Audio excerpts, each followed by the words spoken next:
Holy Jumanji, we are live. Welcome to the Chain Dogs podcast, where we talk about everything roller coasters, amusement parks, theme parks from all around the world. Thank you so much for joining us. If you are listening to this on podcast, as always, we do this live every Wednesday at 8 p.m. Come and join us, get involved in the chat. The chat runs the show, basically. So how are you all doing, guys? We all good? I am good. Yes, Good, nice one. Thank you so much for joining us. We got Parks and Pints. We got Matt, as always. We got Bradley. We got Tom in the house. Yeah, thanks for joining us. Yeah. So, cheers, yeah. What we all been up to? Anything exciting, theme park related? Actually, no. We know what McCall's been up to be fair. I was going to say I had an alright weekend. Yeah, you had a really good weekend. To be fair. So you went to? You went to Oxford, Happiness, right? You went to Happiness. Yeah, I went to Happiness. That's where I went. Yeah. And was it happy? Very. Very happy.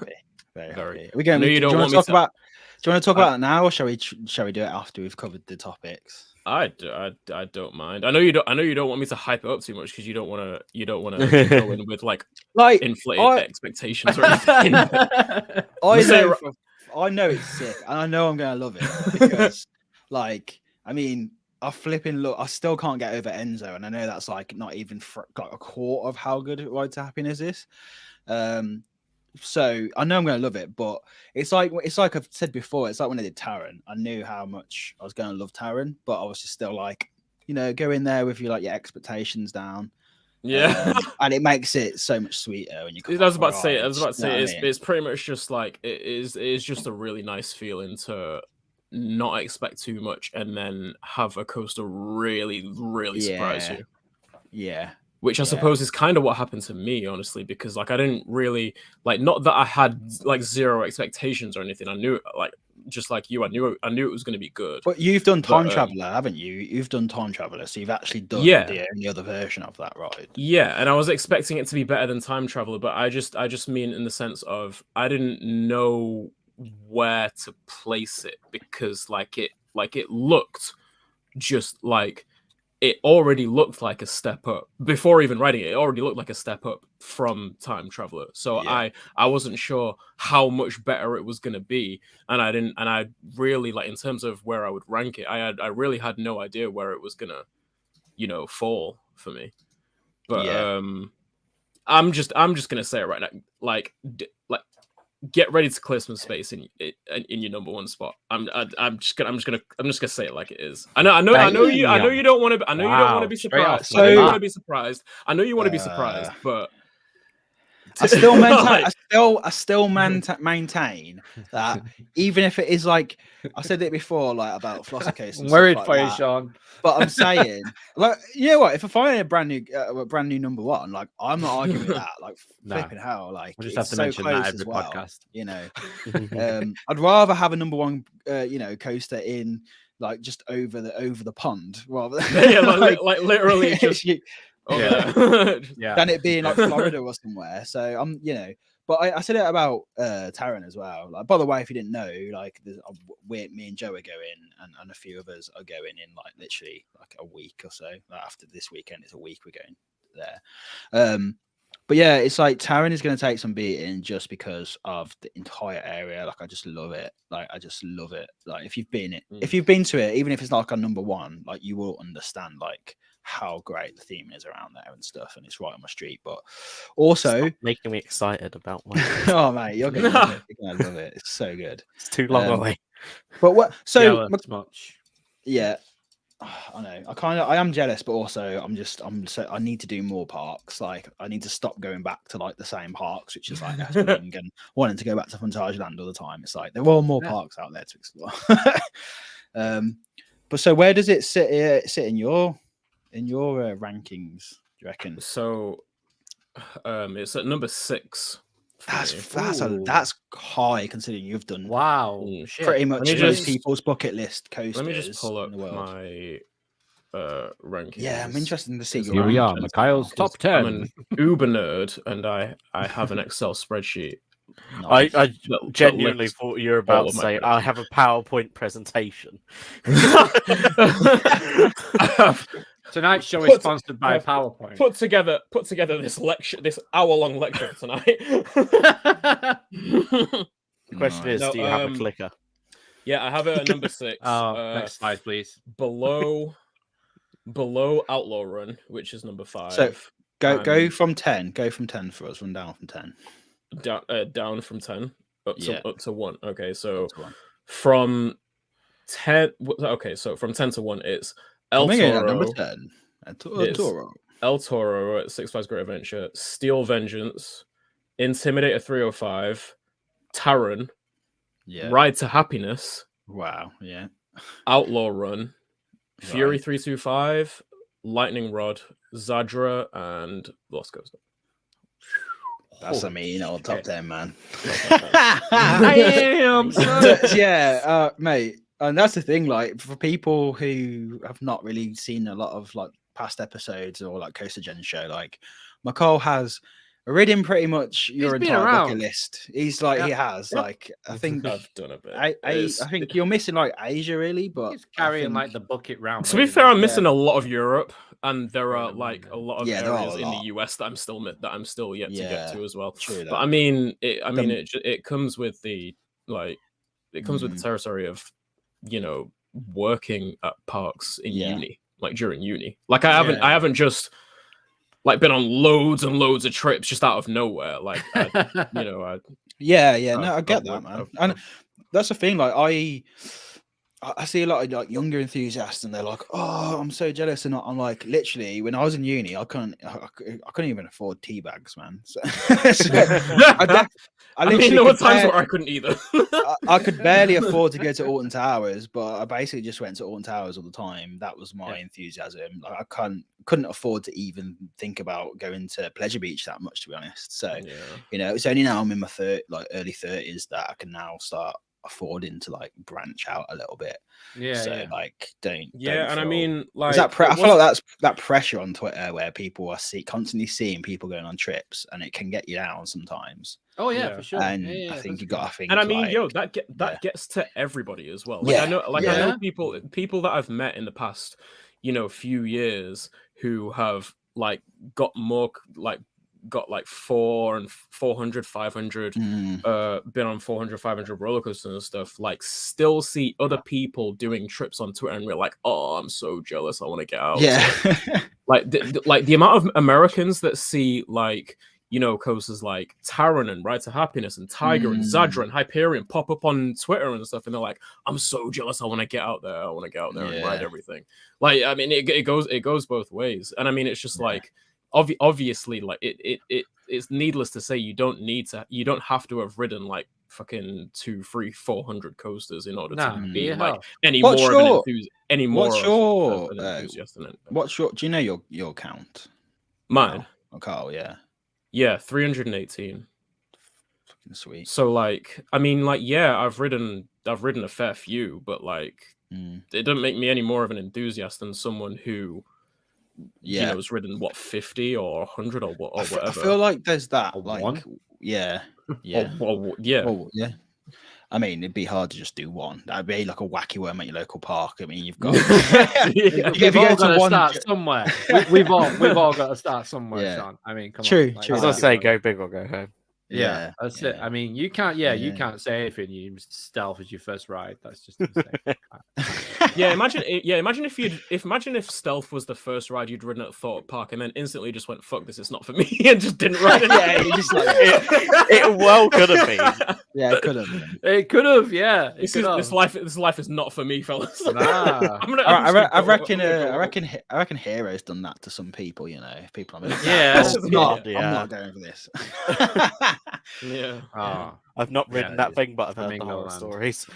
there was, you know, it's a good conversation, because there was a bit of a thing going on Twitter, like just like it was a friendly kind of debate, and it's kind of like how just like people getting what. I don't know. No, well, what I was going to say was there's people like dissing other people who count creds. Oh, I see what you mean. Yeah.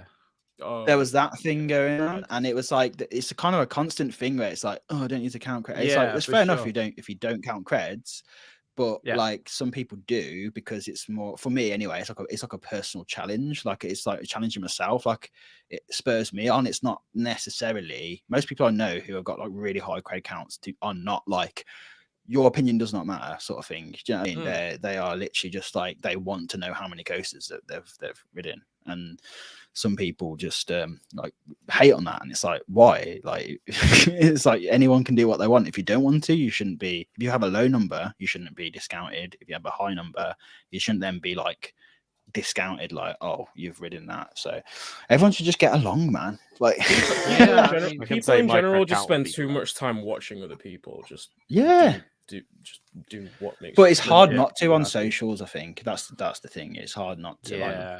That's the negative of social media, isn't it? Really. But yeah, like, Ride to Happiness. What I will say about it is that it is like it's the perfect example of everything I've always said about spinning coasters, in the sense that just because I feel like the fact that a coaster spins is a massive thing for people in terms of that uniqueness and like the unpredictability, which I do understand. But in my opinion, obviously this is just my opinion, like just because a coaster spins doesn't necessarily make it like one of the best. Like it has to do something as well as spinning. And in the case of Ride to Happiness, the spinning just accentuates, it doesn't make the elements what they are. It only accentuates and amplifies the quality of the elements that are already there. Like Ride to Happiness would be an incredible coaster if you rode it normally. Spin. Yeah. If it didn't spin, if you just faced forward start to finish, it would still be. That was going to be my question to you, Mikhail. Yeah, that's it. One sec, pause there. It's Cole's birthday. I didn't. It is Carl's birthday. Oh, happy birthday, dude! Happy birthday. Happy birthday, my boy. I'll see you on Saturday. Cardboard cutout. We'll see you in Plopsaland, my dude. Indeed. But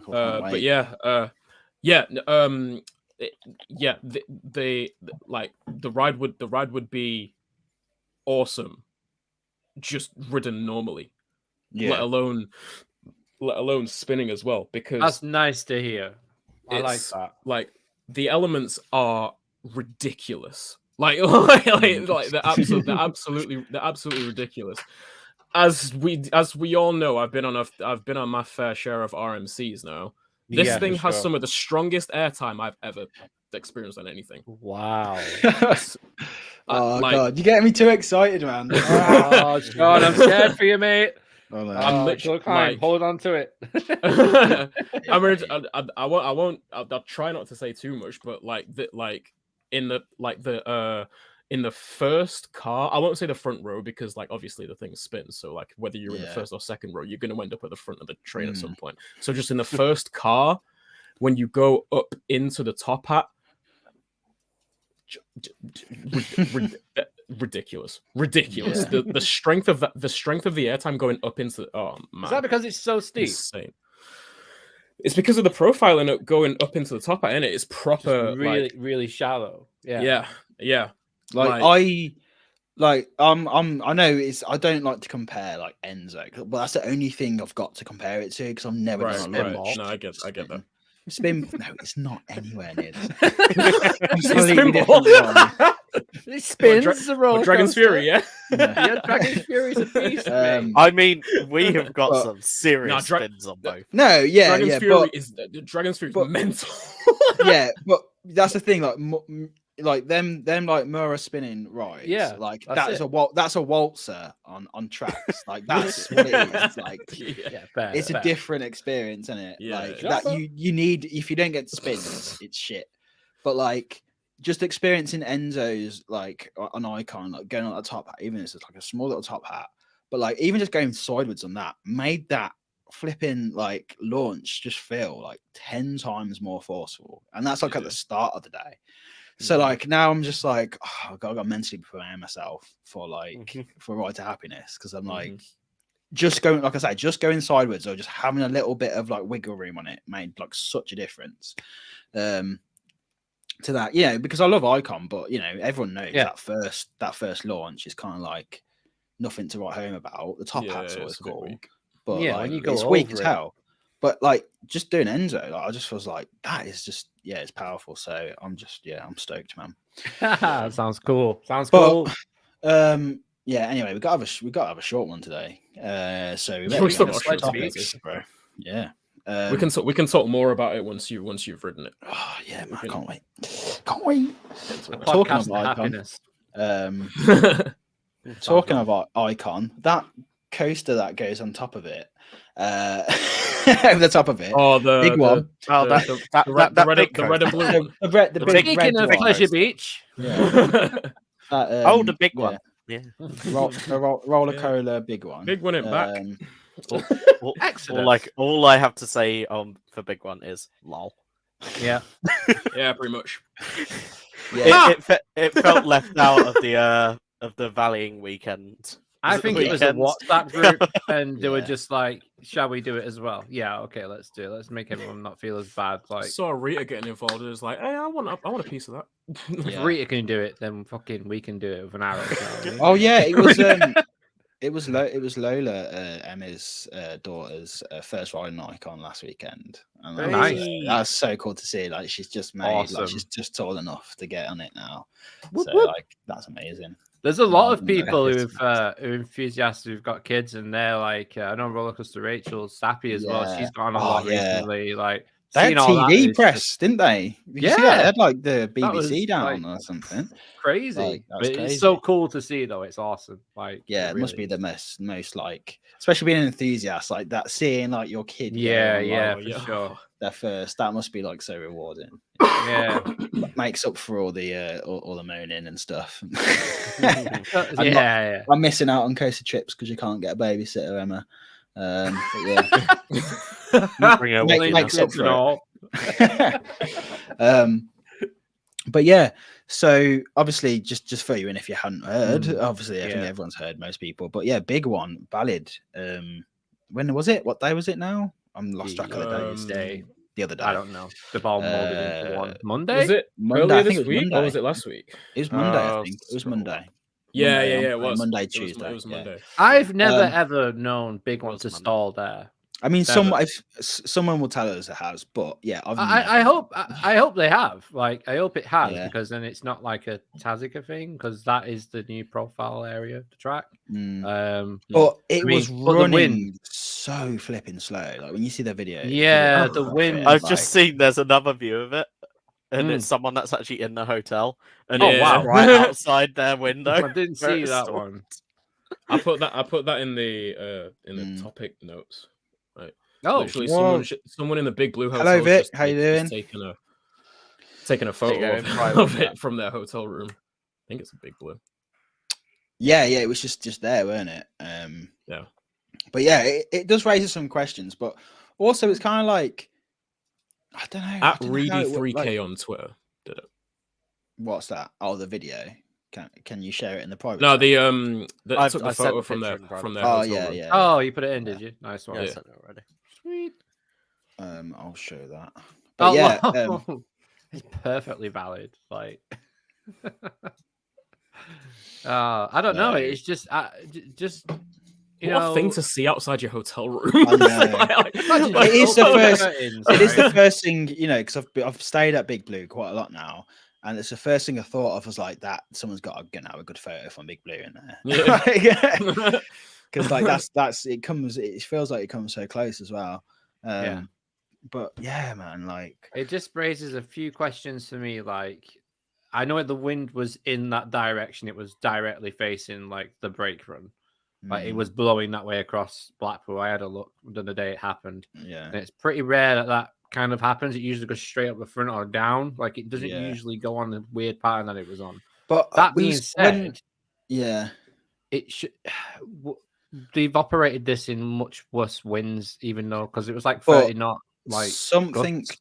I can't remember exactly the wording of it, so don't quote me on this, right? Yeah, right. But I was talking to like someone pretty high up Pleasure Beach when I was doing the Enzo shots, and someone who knows their shit basically. You probably can guess someone about, but like he was saying like because I asked like, oh, it's windy today, then, and he was like, I think he said something like when it's coming in from the west, like it's a completely different matter. Like he was like, if it doesn't matter how strong it is, when it's coming a certain way, like it causes a lot of issues for Big One, like a lot of issues.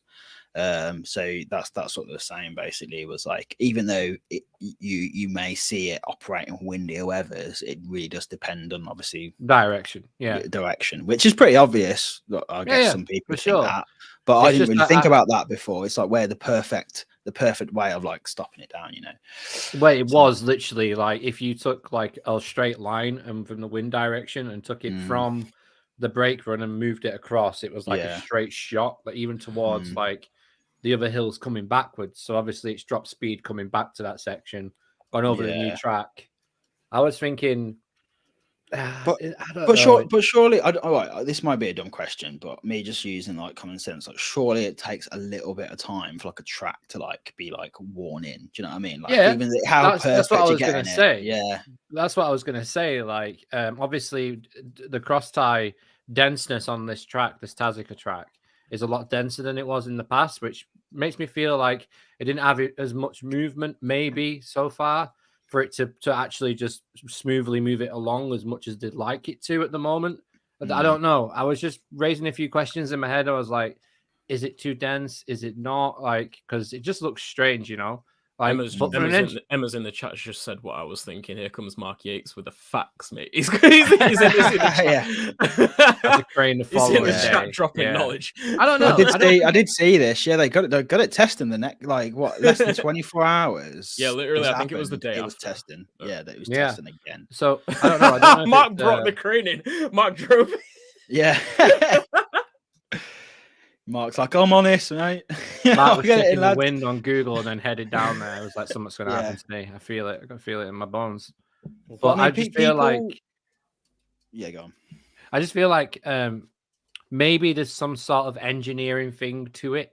Like you say, the track needs time to work itself in, to get used to the forces and stuff. Yeah, like there's always obviously it's still, but there's gonna be some give. That's why they're designed, and you know, things get smoothed out over. It doesn't matter if it's metal; things get smoothed down, and you know, like you know, like when you look at that, for example. You know, that doesn't example. It's an example. You know, it gradually wears down, and you know, it's not going to be significant. But when you're bringing wind and tonight on all these different, when you're bringing wind into the equation and stuff, and like all these different factors and just certain weights, like right, Sean, it must have been the perfect combination, right? Like wind, friction, and just speed. Like it must have been the perfect combination. The perfect combination. Just perfect. But I don't know what Carl was laughing at. What are you laughing at? Fucking what Sam put, I think, in the chat. Sam in the chat. Goes, more accurate facts than the new signs at Towers. I mean, I'm staying out of this for obvious reasons. Yeah, sure. But if you want to talk about it, go ahead. But yeah. I mean, yeah, I won't be able to provide the context behind it, but the fucking which one was it? I put it in the chat today. The Nemesis one, yeah, the Nemesis. So it seems as though Alton Towers have, not to tangent too hard, but like it seems that Alton Towers are putting up fun fact / did you know signs around rides around the park, and they put one up at Nemesis that says, since Nemesis opened in 1994, Alton Towers has been home to Europe's first ever inverted roller coaster, second to open in the entire world. Not true. Revolution. Let's take a few steps back, shall we? Revolution. Someone obviously correct me if I get this wrong. I don't think I will, but someone correct me if I do. The first B&M invert was Batman the Ride at Six Flags Great America in Illinois. Yep. Oh, gee. The second and third ones, I don't know which one came first out of these two. I think it was the second Batman. It was, there was the second Batman at Six Flags Great Adventure, and what was originally called Top Gun, Top Gun, California at what is now called California's Great America, but it used to be owned by Paramount Parks. Yeah. It used to be called Top Gun. It's now called Flight Deck. They both opened in 1993. Right? It's the drunk riders, the English invasion. It's the tea and biscuit. So, I mean, I'm not a math whiz or anything, but guys, I think that might be 3 right there, right? I think that's. I mean, 3. RCDB exists, bro. Right. And then the fucking revolution at Blackpool, though. No, I think they mean inverted as in B&M invert. Yeah. Not. But it's not B&M invert either, though. It's not even the second. But yeah, they just said second, just ever inverted roller coaster. Inverted roller coaster. Not specifying B&M invert. Right. But even then, that has to take into account all the Vekoma SLCs that. This is why theme parks hate enthusiasts. Yeah, it's very much so. Just check though. Funny to point. Yeah, literally, it's not that hard of information to find out. The one thing that I will, because people were moaning about the corkscrew fact, and I was like, technically not wrong, because it is. Because I think the corkscrew fact, I think it's in the reader queue, says that it's a double inverting loop, and everyone's like, it's called a corkscrew, but I'm like, yeah, but they are just like elongated. Oh, that's a bit too. I'm like, they are elongated loops, really. Yeah. Like, I mean, stretched out. Yeah, they're just stretched out, and like I don't want to say like, oh, like the average part goes dumb, but also like corkscrew probably means not that much to like, you know. That was because they didn't want to put corkscrew twice on that poster. Yeah, that is exactly why. Probably. But yeah, it's just funny, really. Like that, but they are already there for. I want them to do this every year. Just troll everyone from now on. Like, just troll everyone. Like, yeah, it's good publicity. If they You're not wrong there, mate. You're not wrong there. Well, that's the thing. Like, I mean, everyone's talking. We're talking about on the podcast. You know what I mean? Like, yeah. And the fact that one's near 13. There's a lot of stuff like, you know, theme parks do. Like, I mean. You think them like putting like updating air on the app, like Galactica to air on the app as like an accident? You think them like putting like Subterra on the app like now and again is like an accident? Like they know what they're doing, man. Like of course they do. They should keep air on there though. I think they're honest mistakes, but they don't really care to correct them because they know it'll end up just being publicity on social media. I honestly think, like, I mean, you got to think in these marketing, like, I know what it's like in a lot of different companies, and they are like given to like an intern to like quickly do. They like have half an hour to like put something together, and you know, they should be being proofread. If not by the park, then at least by whoever's printing them. Should be like, especially like the grammatical mistakes. Like, I've worked in a printing company, you know, where you get offered. I mean, I know there's like Vistaprint where it's like you pay extra to get it proofread, but like a normal printing company will like proofread stuff. Obviously, they're not going to understand like coaster facts and stuff, but like just general mistakes. Like I tend to think that is, I mean obviously the company will be like, well, no, it was sent to us, we just print it off. But I think anyone who's like offering like a good service is going to be like, wait, like let's just read this. Like it's a basic thing to do. Yes, it's just one email, you know, it doesn't take much. You know what I mean? Like I could, like with my videos, for example, like if a client sends me like subtitles or stuff to put on video, I could just copy and paste and whack that in and then not read it. But I'm going to read it. Like I'm going to read it. Even if I've got like hundreds of things to put, hundreds of words and sentences to put into it. Like it's my work at the end of the day. Like everyone sees thousands, if not millions of people are going to see it. Like, even if you just get a colleague to read it, like it's not something I'm not saying that extra for a service for or anything. I'm still not someone else to read it. Like that's proof. That's.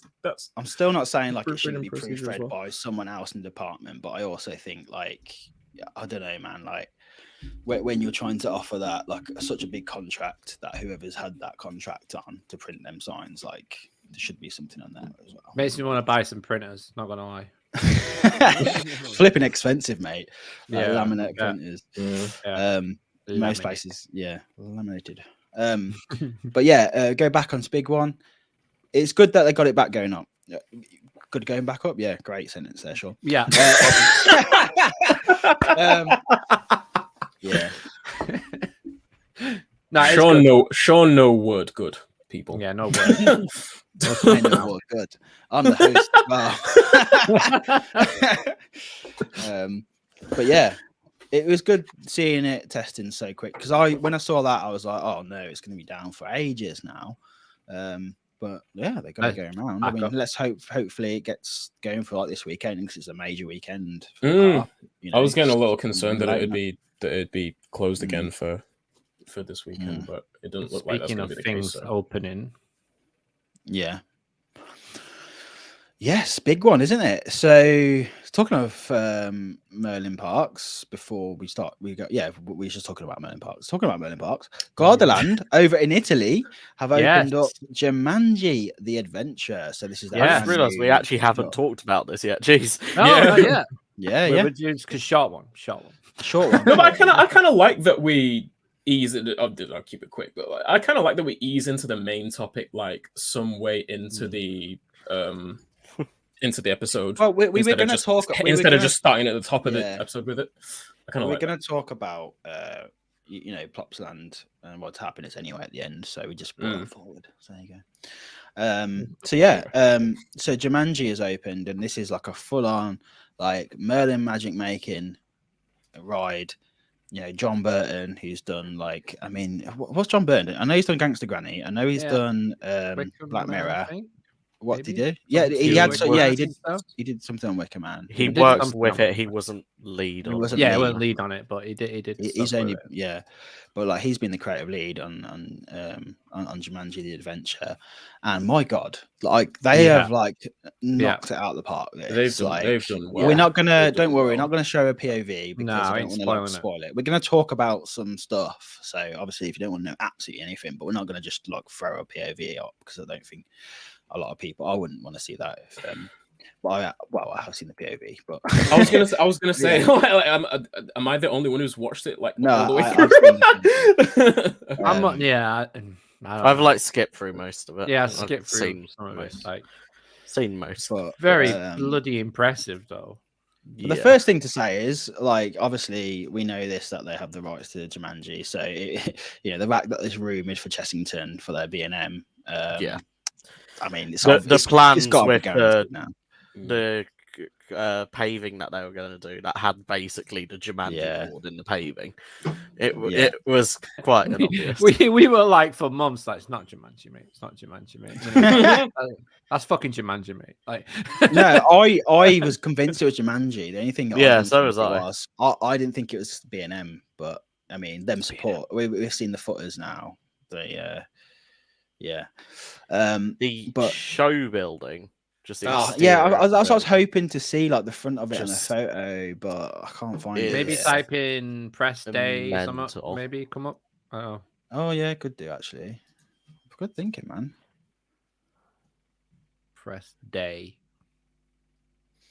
Nope. No, it's just Jumanji. Oh, hang on, there's one there. Quarter of it. What I'll do you could just get the first, just from the video that we from that frame. So the first frame. Not actually show the video, but show the building. Yeah, so do we know who's manufactured this ride system? Do we know that? That's what I was wondering. I actually don't know, but I kind of feel like I've seen that ride system on a lot of other dark rides before. So so I'm not gonna show any more than this. I just want to show you the. Look at that! Look at that! That is a great entrance. That is insane. Like, it's so cool. Like, this is like, reminds me of like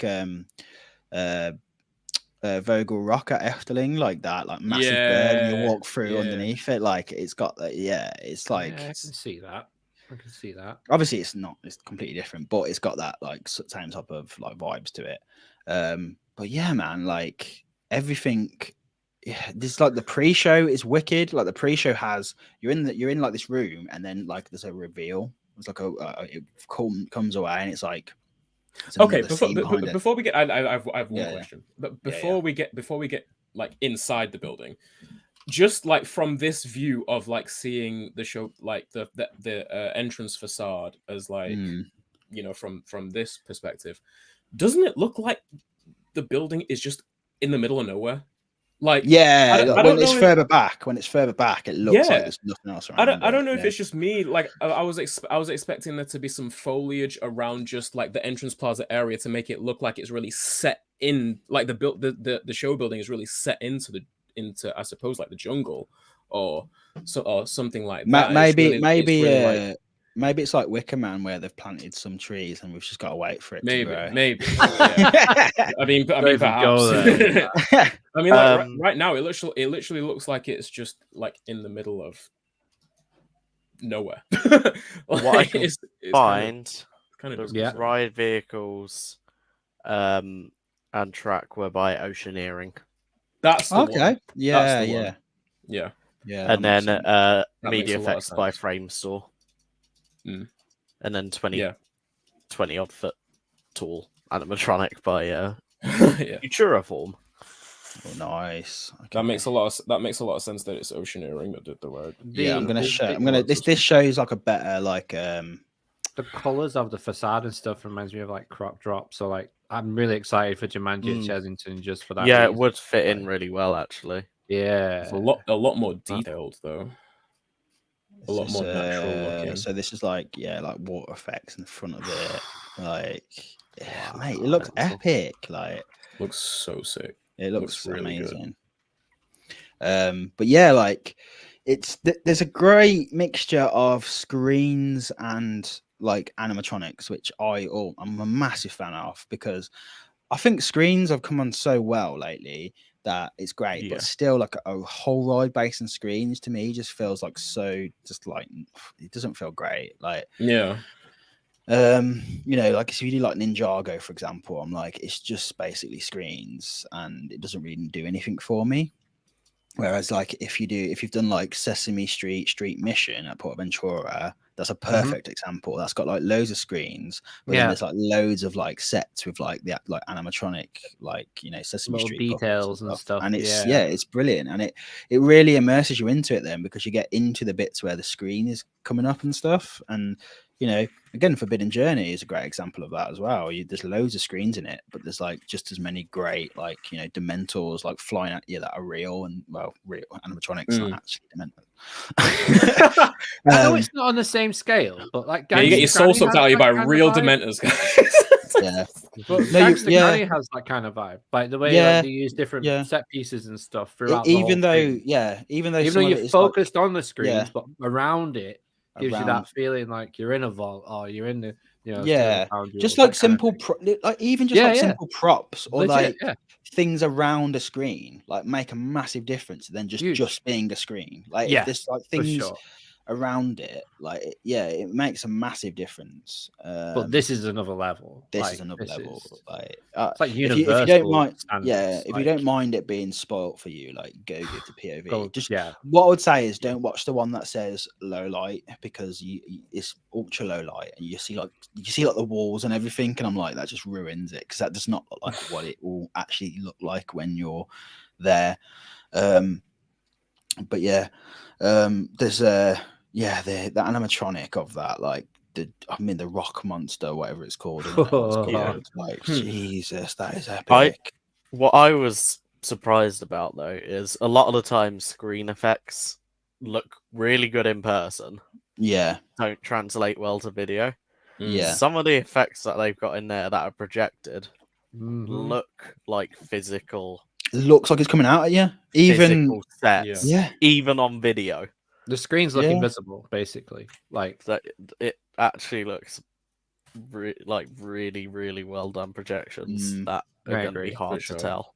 Yeah, I can't wait, man. It makes me super excited for the future of like the parks over here because just Merlin in general, mate. Like since they've been taken over by I can't remember the name of the company, but it's the Lego family, isn't it?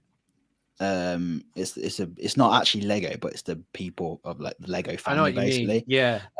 Since they've taken it over, like we've seen just like actual money being spent on like attractions and just like events and things, and this just like, to me, like sets it in stone. I mean, like Flight of the Skyline, for example, like that in you know, so good. But yeah, it's that attention to detail that's been missing for a lot of years, I think. And I mean, I said it before, but when I first walked into Mythica, and I was like, they've even themed the floor. Like that's a big thing. Like, like just theming a floor for me sounds like such a small little detail, but it's massive when you actually do it. Yeah, it is. Like that's one thing that I like about Flamingo Land and Kumali is that like there's prints in the concrete, like as you get closer to it. I remember saying that in my vlog when I first went there. I was like, they've actually thought about it, and And then Jamie said something in the chat. He said, I was super happy to see some squinching effects being used in the screens. It was really effective. Is that what it's called? Yeah, that's what it is. Yeah, right, I think.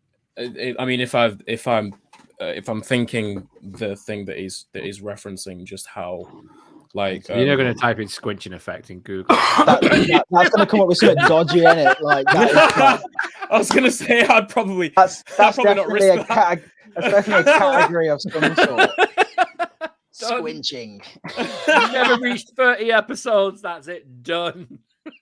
It's like blacklisted. It's like on it's Spotify. basically tracking where the vehicle is and shifting the perspective. Oh, of the okay. screen. Yeah. So you see more on one side than the other.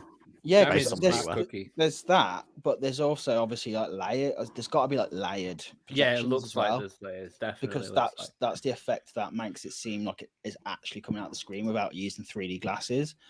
And like, I hope it looks that good in person, but judging by it on video, like I've never seen it done that well. Like the use of the physical sets around the edges of the screens will play into that a lot as well. So it's not so easy to.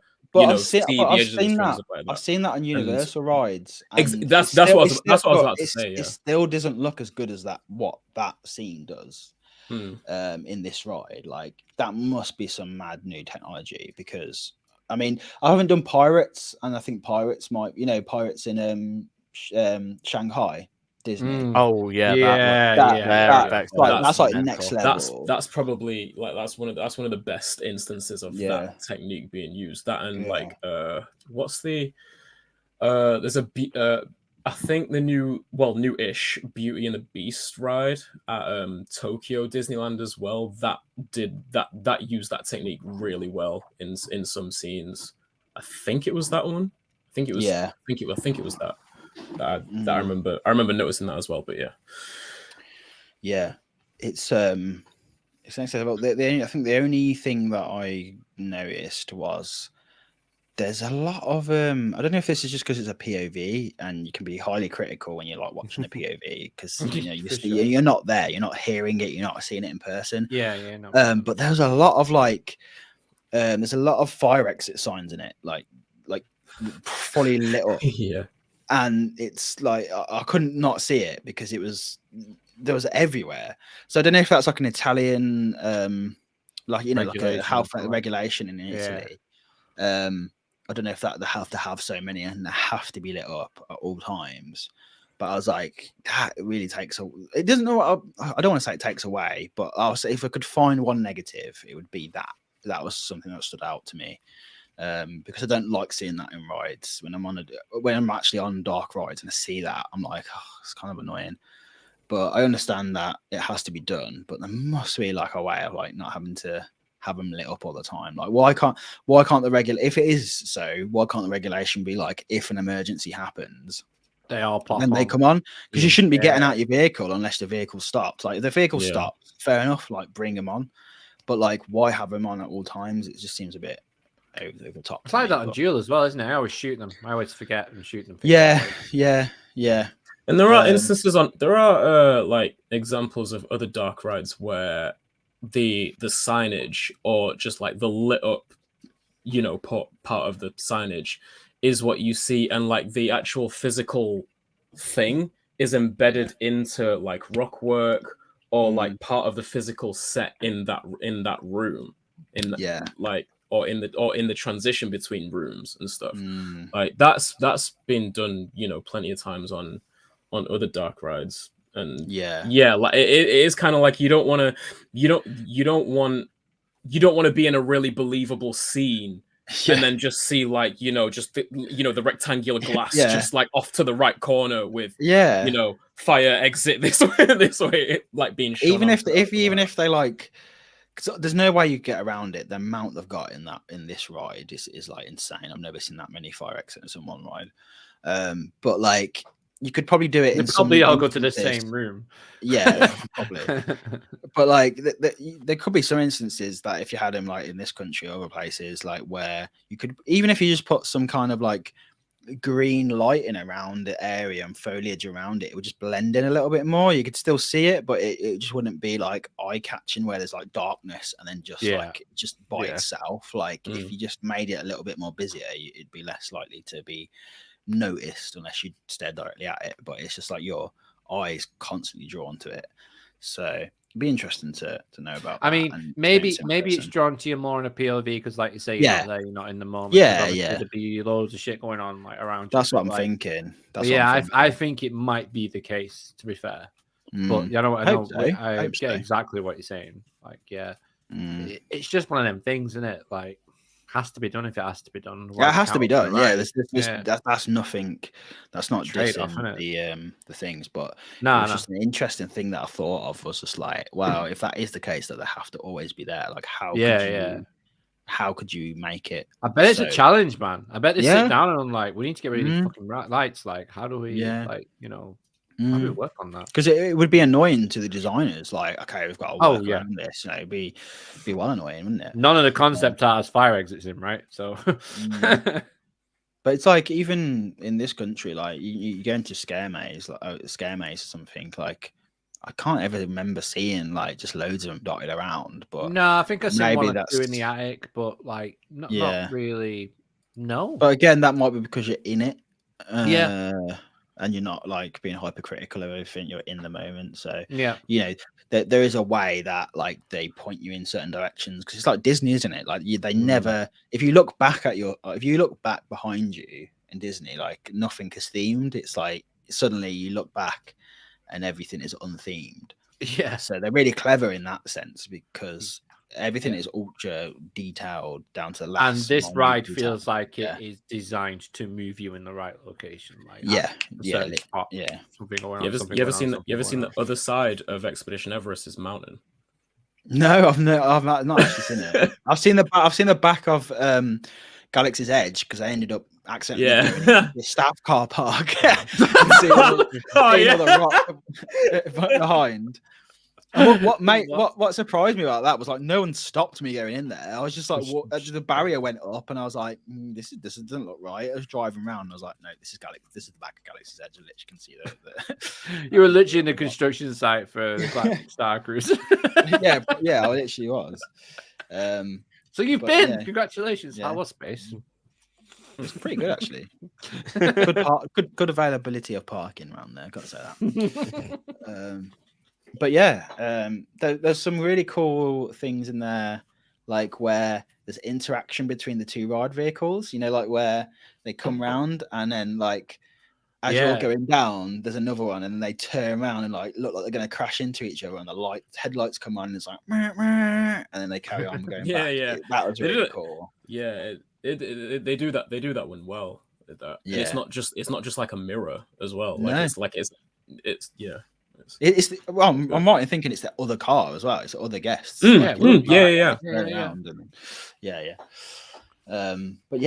it's great. Like I say, I don't want to go into the whole detail of the ride. I was trying to decide whether or not to say something. I don't want to say too much about it, but we're also a podcast and we got to talk about this stuff. So. If you want it spoiling, go and watch it. If you want to wait and you know you're going to be going on it soon, then just wait.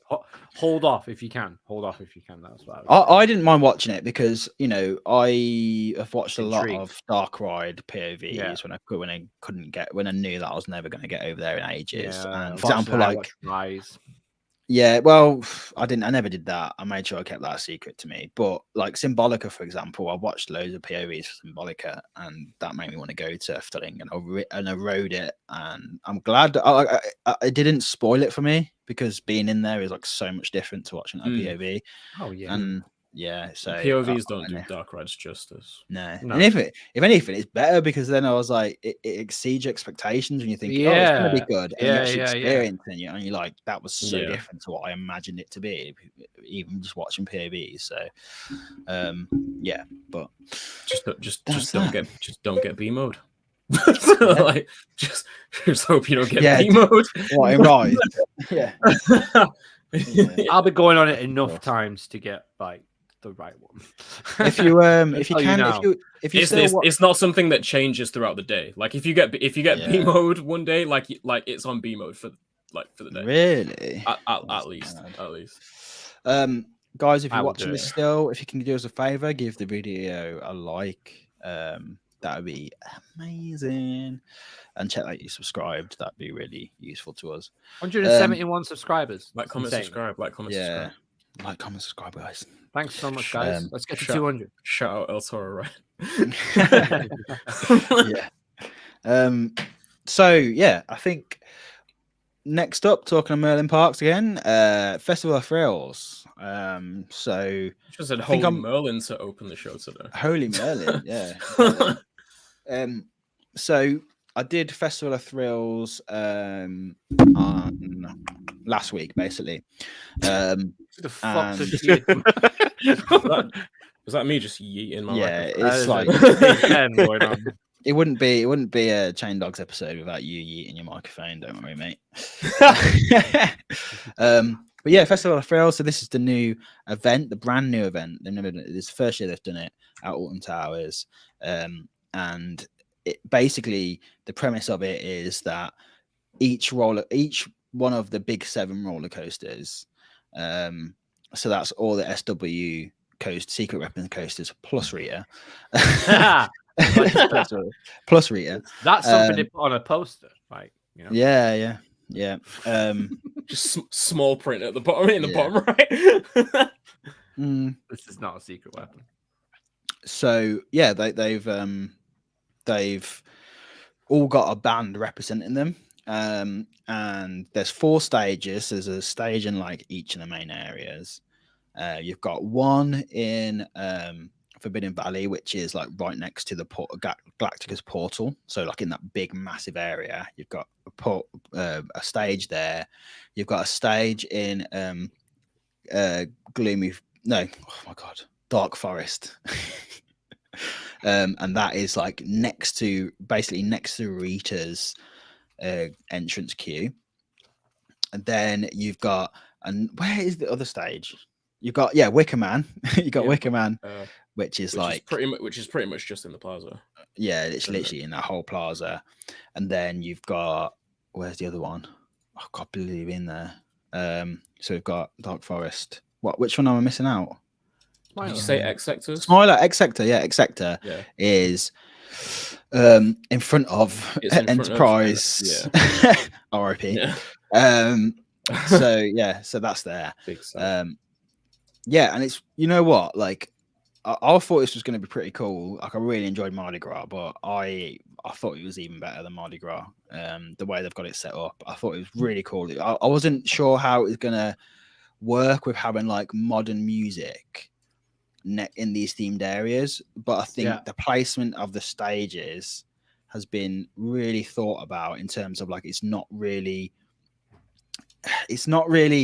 interrupting your experience of that themed, because where, for example, like Forbidden Valley is, where it is, it's kind of like a dead spot where there's like the music of Nemesis is like merging with Galactica, and it's kind of like perfect to have it there. And it's such a big space that you don't really know. If you don't want to notice it, you won't notice it, sort of thing. So but my biggest thing was how nice it was having the actors around, because each band has their own like street team.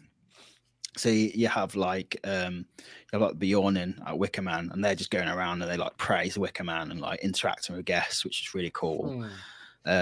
Nemesis has like I assume there's gonna have the flanks, but they've got just these kind of like rockers who are, it's meant to be like post-apocalyptic kind of guys with like baskets and trolleys and out stuff. Of hiding. Yeah, and they're like existing in that Nemesis world, like a post-apocalyptic sort of thing. Stealing stuff from the kitchen, put it back. Yeah. And then you got Galactica team that are just like I think they had them for Scarefest one year. I can't remember what they're called now, but they're like the AI droid. Yeah, things, droid things with like the white hair, basically. Droid you are looking for. Yeah. So that was cool. Obviously, Smiler has the kind of advocates or like patients, so to say, where they've got like actually like ripped like smiles there, and they look cool. They're really, really cool. And then, that's better than them plastic things they had to put in the mouth. Gee, that's literal torture. That was for someone to have that. What the fuck, man? Like 8 hours a day, like sometimes 10. Yeah, that's crazy. But yeah, the scars are good. They look really they're really cool. Sanctuary vibes, man. And then they had that's what I liked about it. It was proper Sanctuary vibes. Oblivion had their just like ravers, which honestly like the ravers and the advocates, I like to call them anyway, but they are like they go for it. They like dancing it looks full on. They've got like the whole moves going on, especially in next sector. Like people were joining in, like, and they were dancing, and there's like crowds going around and everything. It was really, really impressive. When I saw the videos of people were posting on Twitter, like I don't think that does it justice. Again, I was gonna say because Tower Street to posted a bunch of them on Twitter, and like because there's like nobody like anywhere close to like the stages or any of the actors, it kind of just looks really. It doesn't look like there's any kind of atmosphere there because there's no one interacting with anything that's going on. Yeah, I agree. I kind of think that once you're there, and you know the music's a bit louder, and maybe if you just get there on a busier day, like like there'll be a lot more buzz around each stage. Yeah, but But it's cool. Like even if you're passing, that's the thing with Mardi Gras as well. I think it's kind of designed that even if you're passing, there's just something going on, and it's just cool to see, you know. And you know, in Dark Forest. I keep getting saying to go to Gloomy Forest. Gloomy. Are you telling us something there, Sean? We should know. Gloomy Forest. Gloomy Forest. But yeah, like in there, like with the 13, she's like the 13. It's the violinist who is incredible. Like the violinist is insane. Awesome. Yeah. Like if there's so many good acts, but that's a must see if you can. And that's a good thing as well is all the times are listed on each stage as well. So that's good. That's a massive good. improvement. That's good because that was a Mardi Gras floor, wasn't it? That you didn't know when the show. And I think they play like 3 times a day each band. So like each stage is 2 acts. So yeah, each one play 3 times a day. So you're bound, if you want to see someone, you're bound to see him. So yeah, but like I love that because it's the violinist, and then you had the wraiths, and then the 13 girl that just like walking around like that, and I was like, that's so cool. And then Rita had these roller skaters who are like they were proper. I was taught flooring. Yeah, it was hard for him. I was speaking to him because when I was like watching him, they like one of them was doing some crazy like figure skating stuff, and I was like, "Are you a figure skater?" And she was like, "Yeah." And then like each of them was telling me what they do, like they're proper, like that they're really skilled, but they were saying like because it's paved, they can't do as much as they want to do because they can't slide sideways. So, but they're still really cool, like doing handstands and stuff. Like it was really, really nice. Like it was, I thought it was quite clever with Rita, and then being like, you know, roller skaters. I thought that was really nice little touch. But yeah, Sam just said as well, like this was a massive surprise to me. When I was filming it, like I reckon, like my mate from uni, who I've not seen in a couple of years, was the Fire Band, so they're called The Ritual, and he's like the lead singer of it, and I was like, "Is that Ash?" I was going to do it. I was like, "Is that Ash?" And she was like, "Yeah, it is." And then after he set, I was like, "Oh my god, man!" Like, and he was like, "Yeah, like, so, it's called Ash, and he's in the Fire Band." Yeah, that's funny. But they were really good. They were doing like loads of kind of like I love the Wicker Man stage because it is one band is fire and one is wood, and then like the wood band are like very kind of folky type of like really relaxing type of music, and then the fire band are like wow, they're what doing like coincidence. What? What would be one being wood band and one being fire? I'm just making a stupid joke. Don't mind me. Yeah. But I thought what I thought was clever there was the song choices they were playing like to represent that. So like wood was like very earthy and kind of like hippie, and fire was like like the song "Burn the Witch." Everything was like related to like fire and stuff, and like but yeah, that was really really cool. But yeah, I just think they've done a really good job of differentiating it to any other event there. As a muse though, I had the videos didn't do much for me, but then when I saw like some of the acts, I seen some of the things they were doing, and I was like, well, that's cool. Yeah. So I'm reserving judgment until I've been to it. I feel like what Mikhail said about atmosphere is going to be like the biggest thing for me. Like, I mean, don't go there expecting like a music festival because no, but like, well, you say that, but they have independent acts on at festivals on single stages sometimes, like in the shopping area and stuff like that. And some of them are some of the best acts I've seen. Yeah. Like, honestly, I'm not saying against the bands. The bands are great, but I'm just saying like atmosphere wise, you're still having people like on a sprint to get to their next coaster. Yeah, I mean? That was my only thing about it was like it feels like it's a side distraction maybe for a few crowds, like kind of it's nice. It's nice. What I was noticing, it was nice because you got to remember people like to go to theme parks with their friends, family. Not everyone in them groups like thrilling rides. Even people who like coasters are not going to go on every coaster. So while they're sitting there holding bags, like they've got something to do, rather than just watch the coaster, like they've got something to do. And I think these events, that's what they offer. It's like, because that's the thing with towers. It's great for families, but at the end of the day, you've got CBeebies that's in the corner. Everywhere else is pretty much thrills. Yeah. So it's what it's I like hard about for towers. groups. Yeah. What I like about towers is the fact that it's thrill, it's chill, and it's family as well. So if you go there on a day where you want to ride shit tons of rides, you can do it. If you want to go on a day you want to walk through the gardens, do a couple of rides, you can do it. You want to take your family there, you can do it. If you want to see some events while you're doing like bits of this, bits of that, go in the arcades and stuff. Because I've done towers in every format you can think of. I went to towers once, but on one ride and went in the arcades all day. Like, and chill. Shot a video, just chilled out, took photos. Like, that's the beauty of towers. You can do so much. Like, that's what I love about it. Yeah, like some of my favorite days has been when I've done like minimal rides and I've just gone like round filming or taking photos, and then just chilled in between because it's a nice place to chill. Like, so then you get home and you're like, I only did 2 rides. Yeah. Oh. Yeah. You go, but it is like you said though.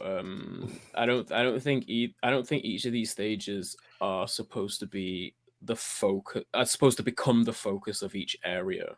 They're just to enhance the atmosphere within each area. So it's not like once you get towards each stage, you have to like stand there and watch the entire set or whatever it is. Like it's just something that you notice as you're passing through the area and you appreciate while you're there. It's like if it's watch or just take it in as you go to the next ride and everything. It's like if it's your first time at Alton Towers and you're just there to do coasters, it would be a cool experience to be like, okay, go. Imagine if you've come from America and you're like, okay, I'm gonna go. Need to do all these rides. Got one day, but as you're passing, you're seeing like all these live bands playing. You're like, this is sick. Like this is like next level.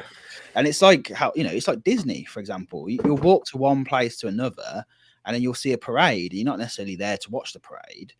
But you see the parade, you see like meet and greets, you just see like characters out and about, and there's just things going on, and that's what it's just a lot more kinetic energy. There just needs to be things going on, and this is what I think the events do.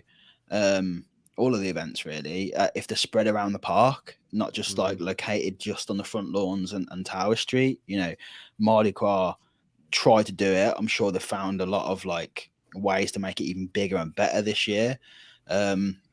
So yeah, like I'm just looking forward to it really, and yeah, like that's my take from it, is that it's just an extra thing. You're not being charged extra for it. It's just something to see. And yeah, I mean, mate, they've got like 8 bands on that they're paying all month to play like every single day. Like they're spending money at no extra cost. Like you can tell that Merlin are trying to create that bigger theme park experience. And for me, I'm like, that's what I wanted. That's what I've said for years. Was like, we need more events throughout the year, and I can't believe it's happening. I agree. I agree, and I think they're only going to get better and better and better. Yeah. Because they're clearly learning from each. Yeah, one, absolutely. Yeah, because it's like that. Yeah, go on. I just think that some of the footage that I'm seeing out of there is just like you say, it's not doing it justice. Like, yeah, everyone's looking, it's like Phoenix Nights and stuff like that, and I'm like, yeah, but you know, some people like that kind of shit. You know, like it's mainstream at the end of the day. The songs they're playing are pretty mainstream as well. What I've noticed, and it's like it's going to grab the right people's attention. Like you say, people that are focused on riding rides, they ain't going to care. They're just going to be like, oh, that was cool. Anyway, moving on. Yeah. And they'll be like, oh, do you remember watching that? Yeah, that was pretty sick. Oh, I might go and watch that band. You know what? What I hope happens from this is the people who stick around and watch these bands actually go and watch these bands, you know? Yeah. Like, and afterwards as well. Something that hasn't been spoken about, but that like it'll become more obvious soon, is the fact that like it is a battle. Like when there'll be QR codes around the park where you can scan that and you can vote for your favorite band. So there'll be like a winner at the end of this whole. So it is Battle of the Bands. Basically. So it's Battle of the Bands, basically. Yeah. So that's going to be made apparent. But I think, you know, it's just like a starter of it, isn't it? So, but that is the theory behind it, that there will be like a winner at the end of it. Park-wide Battle of the Bands. That would be so cool to be part of. Can you imagine? Where was Metal Scores in the bite? yeah. That's like next year, Nemesis Metal Score, man. Yeah. Metal Score band. That's happening. That needs to be the goal. But yeah, like I just think, I mean, even if I had like actors like around the coasters, like, you know, at peak times, like that would be sick. I'd love to see that. And I think that was my favorite part. I love the music and stuff, but the fact that they had like characters out and about. I think that needs to happen at Scarefest. Without a shadow of a doubt. They don't need to be scary. They don't need to be interactive, but just be there, you know? Which they tried. They tried it. So I think this year they're going to go bigger on it personally, because they had a few of them last year. Like, they had the they had the phalanx going around, and I was like, that was phalanx going around, and I was just like, I was like starstruck. I was like, oh my god! I was like, I've seen you guys somewhere before. I can't remember where it were. But you used to shout at me, right? Yeah, it's a cool little thing to see. Yeah. But it's difficult at Scarefest because you're like, are you just dressed up? Are you actually an actor, or are you? There was a few of that when I first saw him. One of the guys, I can't remember his name. I think he might be called Chris. I'm not sure. Was dressed up in the legit uniform. He went to the suppliers where Towers got him from. Oh, really? Yeah, he went full on. I think he was called Chris. It's on the Attraction Source Scare Amazing event. He's in the vlog. If you guys have seen it, check it out if you haven't, because he's in full. That's amazing. Like, I need to see. He's even got the right torch that they got. Like, it's to the T. It's perfect. That's amazing. Right, guys, we're gonna leave it there. We thanks so much for joining us. Like, you've got a busy day tomorrow. So thanks so much. What are you doing, Luke? What are you doing, Luke? What are you doing? I'm going to a theme park, Mikhail. I'm going to a theme park. Top secret. Top secret business meetings, you know. Cool. Thank you so much for watching us, and thanks for being in the comments. It's been really, really cool. Thanks so much. We'll be back next week. James, you're not going to be here. No, you're going to be here next week, aren't you? No, I'm in Bournemouth next week. Are we not better to skip a week, come back a week, and then we're all here for 30th? No, because that's when James is going to be in Fantasia, isn't it? No, I'm in June. June is fantastic. Oh, yeah, you're going just before. Yeah, okay. Yeah, I'm going in a while. We'll talk about that, but I really want to get to 30 and then have like maybe I want to just do this run up to 30, but we'll update you all on Twitter anyway.